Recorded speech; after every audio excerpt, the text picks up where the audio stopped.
Shalom, shalom, shalom et bienvenue à notre émission Neno la Buana. Bien-aimés, ce matin, le Seigneur a voulu que nous puissions parler d'un thème très intéressant qui s'intitule la femme adultère. La femme adultère. Bien-aimés, comme vous savez très bien, quelqu'un qui commet l'adultère, c'est celui qui va en dehors de son épouse ou qui va en dehors de son époux. Une relation d'adultère, c'est une relation extra-conjugale. Un homme adultère, c'est celui qui prend une femme en dehors de sa femme. Et une femme adultère, bien-aimée, c'est quelqu'un qui prend un homme à part son mari. Une femme mariée qui va avec un autre homme. Tout comme un homme marié va avec une femme mariée, une femme qui n'est pas la sienne. Tout comme un homme marié qui prend la femme qui n'est pas la sienne. Raison pour laquelle ce matin, bien-aimés, Jésus a voulu nous enseigner ce matin sur ce thème, la femme adultère. Et bien aimé, comme vous le savez très bien, avant de pouvoir continuer, nous allons demander l'assistance, la présence du Saint-Esprit, l'esprit de révélation, de l'intelligence et de la sagesse, pour que cette parole, une fois sortie, puisse changer des vies, transformer les vies. Que toutes celles et tous ceux qui viendront auprès du Seigneur, en écoutant cette parole, puissent être convertis complètement et qu'auprès de Jésus seul, et seul le Seigneur, puisse nous donner la joie. Nous allons prier. Excellent Père de gloire, tendre Père, ce matin, tu vas nous parler de ton thème intéressant qui s'intitule « La femme adultère ». Notre Dieu, ce message pourra changer des vies. Que tout le monde qui commet l'adultère puisse tout simplement se repentir et qui vienne auprès de toi. Notre Dieu, nous t'avons ainsi prié au nom de Jésus. Amen. Amen. Amen. Bien-aimés, notre thème s'intitule « La femme adultère ». Et ça va osciller autour des passages suivants. Jean 8, du 1er jusqu'au 11e verset. Jean 8, du 1er jusqu'au 11. Nous allons lire au nom de Jésus. Jésus s'est rendu à la montagne des Oliviers. Mais dès le matin, il alla de nouveau dans le temple et tout le peuple vint à sa suite. Il s'étant assis, il les enseignait. Alors, les scribes et les pharisiens amenèrent une femme surprise en adultère. Et la plaçant au milieu du peuple, ils dirent à Jésus, « Maître, cette femme a été surprise en flagrant délit d'adultère. Moïse, dans sa loi, nous a ordonné de lapider de telles femmes. Toi donc, que dis-tu »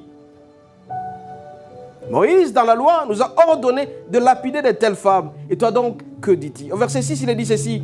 Il disait cela pour l'éprouver, afin de pouvoir l'accuser.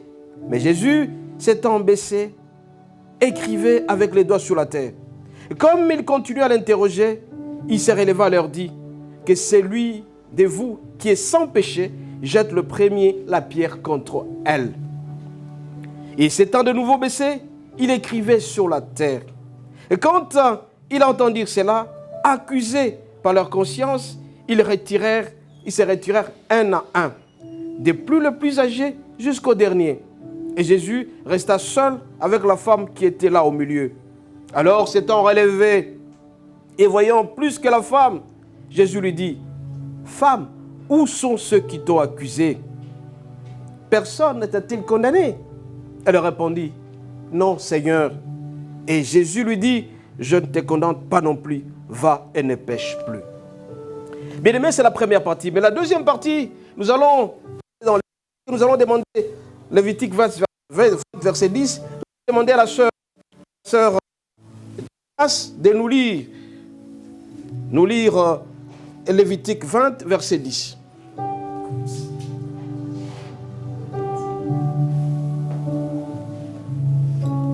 Lévitique 20, verset 10, nous lisons de Jésus-Christ. Si un homme commet un adultère avec une femme mariée, s'il commet un adultère avec la femme de son prochain, l'homme et la femme adultères seront punis de mort. Amen. Amen. Bien aimés, nous sommes en train de parler de cette thème utile, femme adultère. On nous dit, bien aimé, que Jésus s'est rendu à la montagne des Oliviers. La montagne des Oliviers s'est trouvée autour de Jérusalem. Se trouve donc aux alentours de Jérusalem. Et là, il allait dans le temple. Il enseignait la parole de Dieu. Il enseignait la parole de son Père. Alors, tout le monde les voyait enseigner. C'était, bien aimé, la jalousie qui caractérisait le scribe et les pharisiens. Alors, le scribe, les pharisiens sont mis autour de lui. Et ils ont amené une femme qui était surprise d'un flagrant délit. Bien évidemment, l'adultère, c'est quand commun avec la bien aimé, une mariée qui prend un homme qui n'est pas le sien, ça s'appelle adultère. Et dans Lévitique 20, verset 10, il est dit ceci, cette personne-là était censée être lapidée, tuée. Ça, c'est la loi de Moïse. Bien aimé, comme vous le savez très bien, l'Ancien Testament et le Nouveau Testament. L'Ancien Testament, bien aimé, est caractérisé par la loi, par le commandement du Seigneur, que tout le monde est appelé à respecter. Cette loi a été amenée par Moïse. Quand Moïse est allé prier sur le mont Sinaï, Dieu lui a donné les 10 commandements. Et il était dit que tu ne peux pas commettre l'adultère. Alors dans l'ancien temps, quelqu'un qui commet l'adultère, que ce soit l'homme, que ce soit la femme, une fois que vous avez commis l'adultère, vous étiez obligé d'être lapidé. On vous jette de pied et mourir. Et c'est donc le scribe, les pharisiens, le docteur de la loi, ceux-là qui maîtrisaient sérieusement la loi de Moïse, ils ont vu Jésus dans le temple d'enseigner. Ils se sont dit, nous allons le piéger. Voilà l'homme, le cœur de l'homme est toujours méchant. On pense toujours négativement. C'est la jalousie, la haine. Pourquoi seulement le jeune Jésus était en train d'enseigner et tout le monde l'écoutait attentivement? Alors, quand Jésus a pris place à l'église, en train d'enseigner, les scribes tellement jaloux, ils étaient vraiment ils avaient de la jalousie. Ils sont venus de lui, ils ont une femme qui était attrapée en flagrant délit d'adultère. Ils l'ont surpris parce qu'elle était en train de coucher avec un homme qui n'était pas le sien. Alors, par ironie, ils ont dit, maître. Pourtant, on ne peut appeler maître qu'un docteur de la loi, un pharisien, un homme qui avait la maîtrise de la loi. Ils l'ont appelé maître. Et alors, pour l'éprouver, pour le tenter, ils lui ont dit que cette femme a été trouvée en flagrant délit d'adultère. Mais que dit? Voilà, Jésus est un jeune homme plein d'esprit, plein de la présence de Dieu. Jésus n'a pas voulu répondre à cette question-là. Parce qu'ils ont appelé maître avec ironie, pour les tenter, pour les prouver. Et pourtant, Jésus est resté calme. Le scribe et les pharisiens ont dit à Jésus, cette femme-là trouve de coucher avec un autre homme. Qu'est-ce que tu penses? Reste calme, en train d'écrire. Et pourtant, les scribes et les pharisiens, puisqu'ils maîtrisaient la loi, ils pouvaient prendre cette femme et la lapider, la tuer. Mais tout ça pour tenter Jésus, il est de lui. Ils voulaient vraiment obéir à la loi de Jésus, à la loi de Moïse. Ils pouvaient eux commencer à lapider cette femme au lieu de l'amener auprès de Jésus. Mais pour Jésus, qu'est-ce qu'ils ont fait? Ils l'ont emmené auprès de lui. Alors, s'approchant de Jésus, ils lui ont dit, cette femme a été attrapée. Qu'est-ce que tu penses? Et ici, vous allez voir que Jean-Baptiste, Jean qui a écrit cette parole, il a dit, c'était pour l'éprouver. Il disait cela pour l'éprouver, afin de pouvoir l'accuser. Qu'on accuse Jésus, que c'est lui qui est en train de demander à ce que les gens fassent de l'adultère. Mais Jésus s'étant baissé, il écrivait sur le sol. Alors beaucoup de gens se posent la question, qu'est-ce qu'il écrivait à cette époque-là?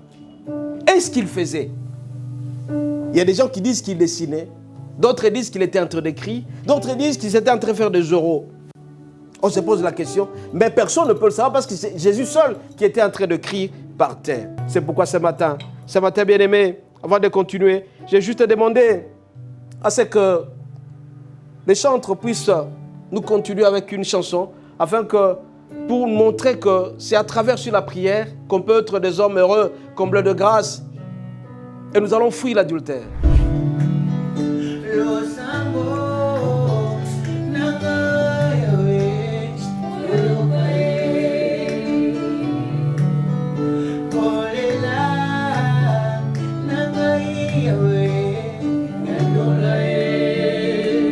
Maintenant que nous avons suivi avec attention, soutenu cette parole qui nous demande de changer complètement, parce que Christ est venu non nous condamner, non nous juger, mais il est venu que nous puissions avoir la vie et la vie éternelle. C'est notre avocat. Nous allons prier tous ensemble, bien-aimés, que nous puissions quitter l'infidélité contre Dieu, que nous puissions quitter l'adultère contre Dieu, en allant auprès de lui, en rencontrant Christ, Christ qui va transformer notre vie, quand il est dans Jean 3, dans Jean 3, de 16 jusqu'à 17, qu'on ait la vie éternelle, non pour nous condamner. Nous allons prier tous ensemble, bien-aimés.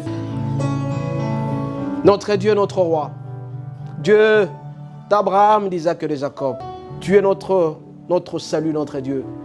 Toute personne qui veut avoir accès au ciel doit passer par toi, par ton nom, le seul vrai Dieu. Demandons à ce que Seigneur notre Dieu, que tu nous aides à marcher selon ta volonté, à t'aimer davantage. Que nous puissions demeurer fidèles à toi, fidèles à tes commandements, en fuyant le péché. Notre Dieu, c'est vrai que la sanctification est difficile, mais nous demandons à ce que le Saint-Esprit descende. Le Saint-Esprit seul peut nous aider à aller de l'avant. Louange et adoration te reviendront. Au nom de Jésus. Amen.